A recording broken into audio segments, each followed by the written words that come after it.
You pull a milk jug out of the fridge, and if you're like me, you open the cover and you give it the old sniff test.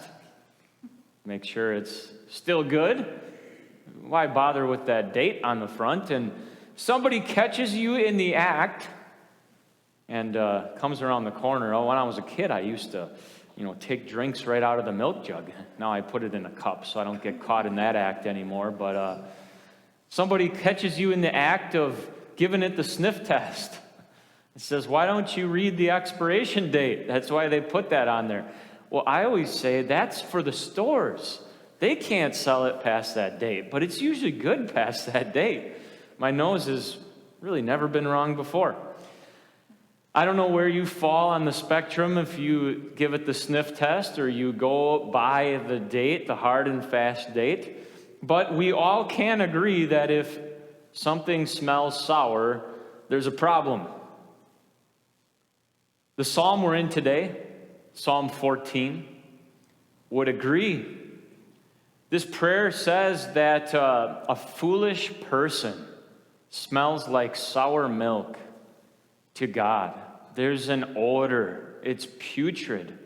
It's offensive and it's disgraceful. But don't be mistaken. When the Bible uses the word fool, which is all over the Psalms, by the way, it was in Psalm 34 that we prayed through and thought about on Wednesday night. The Bible is not degrading people based on their IQ or their GPA. A fool in the Bible is something totally other than your brain smarts, okay? It's really more about your view of God. Psalm 14, for the choir director by David, a description of the fool. The fool says in his heart, there is no God. They are corrupt. They do disgusting things. There's no one who does good. The Lord looks down from heaven on all the children of Adam to see if there's anyone who understands, anyone who seeks God. Every one of them has turned away. Altogether, they've become rotten. There's no one who does good. There's not even one. The final fate of the fool. Don't any of these evildoers understand? Those who devour my people as if they are eating bread? They do not call on the Lord.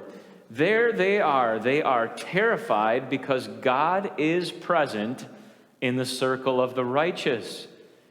You try to put the plans of the poor to shame, yet the Lord is their refuge. Closing prayer. Who will provide salvation for Israel from Zion? When the Lord restores his people, let Jacob rejoice and Israel be glad. There's no doubt that people make a fool of themselves all the time.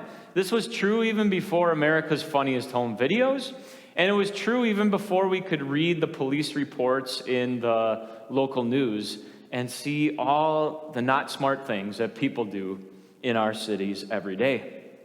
But before we get all riled up against the fools of the world and high and mighty on ourselves because we have it all together, let's hear from the Christian missionary, St. Paul, which our church is named after, who bases one of his writings on Psalm 14.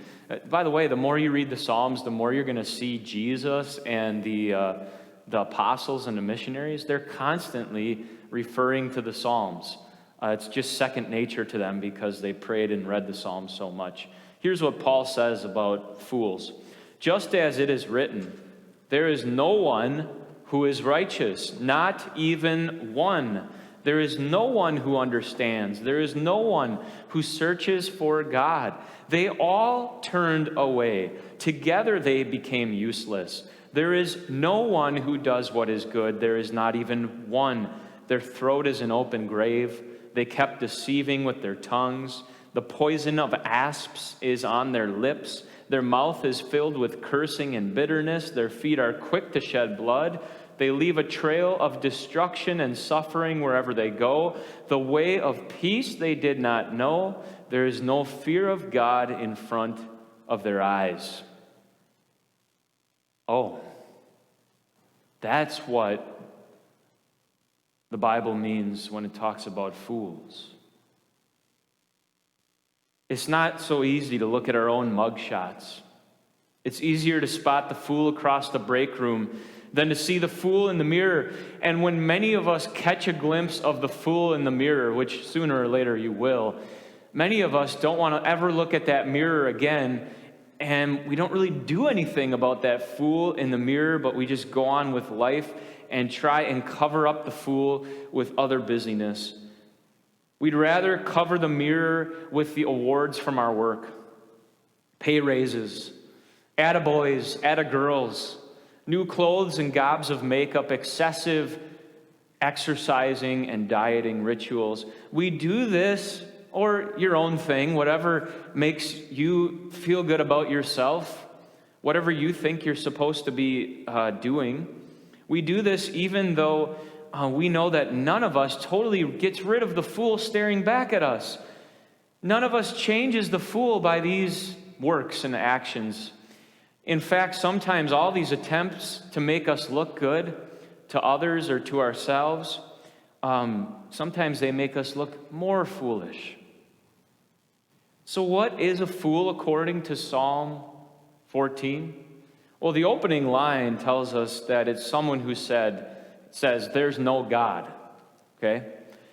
Someone who smells rotten to God because they say, there is no God. And when somebody is taken out of the refrigerator, they spoil. Apart from God and his preserving powers, we spoil.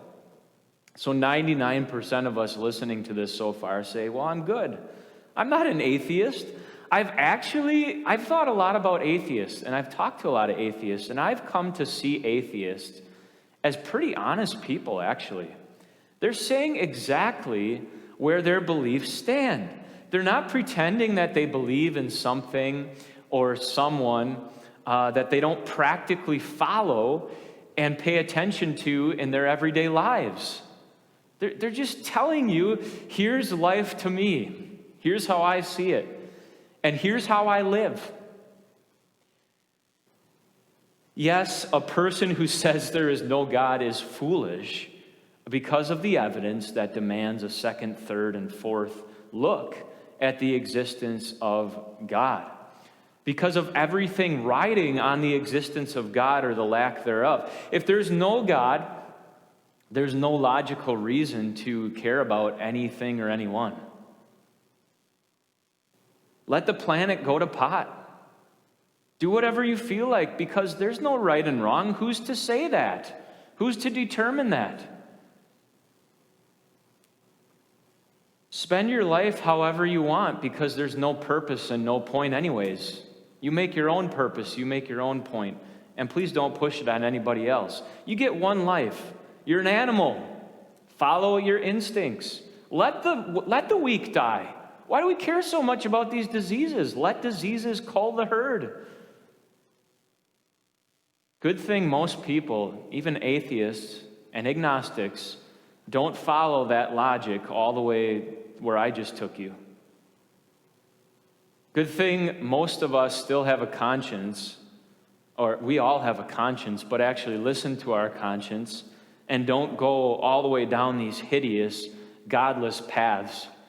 Do you smell the rotting in all of that? But what about the person who says there's a God, but doesn't live as if there's a God? That person is doubly foolish. Doubly foolish because they say one thing and do another. Because they pretend they believe but don't act like they believe. Is it a show? Are they trying to get the approval of family and their social networks? Or do they actually want to know this God and conform their lives to his will? Why say it if we don't mean it? Why say it if we're not going to follow through on it? This is the category I would suggest that most Christians have spent some time in during our lives, during seasons of our lives, or even hours or weeks at a time still today. I'd also guess that most of us have felt rotten about ourselves when we've been caught up in this little game we're trying to play with God. Yes, I believe in you. I'll worship you. I'll say the words, but then I'll go and do my own thing anyways. This is the very moment when you're caught up in the game and you know you're caught.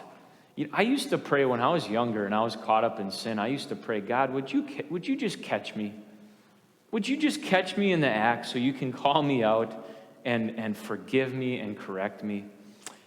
God does that, and that's the exact moment where he makes fools into the wisest of the wise, where God will turn a fool like me and you into a follower. Who will provide salvation for Israel from Zion? There you go. You called on the Lord. That sets you apart from the rest of the fools. The one thing that sets you apart, why did you call on the Lord? Because you know that the Lord loves saving fools like you. The Lord only saves fools. Why would you need to be saved if you had it all together? If you were all wise and all righteous all the time? You would surely have the answer to all of life's puzzles, wouldn't you? None of us do. No one is righteous, not even one of us. Not one of us is righteous, that is. There is one. There is one who understands, one who searched for God in every moment. One who did not turn away, one who was always useful to God, useful to other people in the way that they really needed him. Oh, he was good. He is good. His presence was a pleasing fragrance to God, not sour milk. Only ignorant, arrogant fools were turned off by his pleasant aroma. He only spoke what was true and helpful, what could be the antidote for the poisons of bitterness, jealousy, and defensiveness in others. His mouth was full of praise for God, even in the pain. Even as his innocent blood was shed, even as he suffered and was destroyed. Though all he was doing was bringing peace between us and God, where there was hostility and hell before, only through the shedding of the blood of the righteous one, only through the suffering and destruction of the only righteous one, would there be peace with God. Because for God to be righteous, he had to do something serious about unrighteousness, corruption, and evil. And so he did. The righteous one took all that is bad, like that rag that you have to either throw out or take it down and wash it because it's soaked up, all the spilled rotten milk. Jesus took all that is bad into himself on the cross, all that makes us fools, and he removed it from us forever, replacing it with wisdom about who God really is. How much God loves fools like us. Fools rave in laughter at this concept. That's your God? What a fool. What an embarrassment. Why would he bother with people like you? Why would God save people who have been such an embarrassment to him? Who have misrepresented him so poorly? The world calls God foolish and continues spilling its rotten sour milk all over the place as they stumble back and forth between the disgusting, corrupt things that God calls no good. And the fools of this world are so offended by this God and by you that they make fun of the things of God and normalize the disgusting, corrupt things they're doing to try and make them feel better about themselves. Would you rather normalize evil, normalize unrighteousness, normalize corruption, normalize that which smells sour to the majority of people, that which is unnatural? Would you rather normalize that, or would you rather worship a God who has soaked all of that bad evil into himself and died with it and replaces it with a true trust in God, a true wisdom about God and about life? God is present in the circle of the righteous. You try to put the plans of the poor to shame, but the Lord is their refuge. Who will provide salvation for Israel from Zion? When the Lord restores his people, let Jacob rejoice and Israel be glad. Fools for Christ. That's who we are. Look where you're standing. Look with whom you are standing. Is it really such a foolish place to be standing? Are you finding anything or anyone better than Jesus Christ?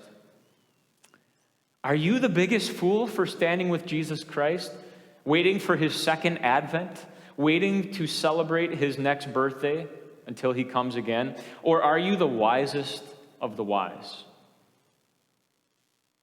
You know what God says. You know how you smell to God now that you are in Jesus' circle. Now that Jesus Christ covers you and fills you. No expiration date. Amen.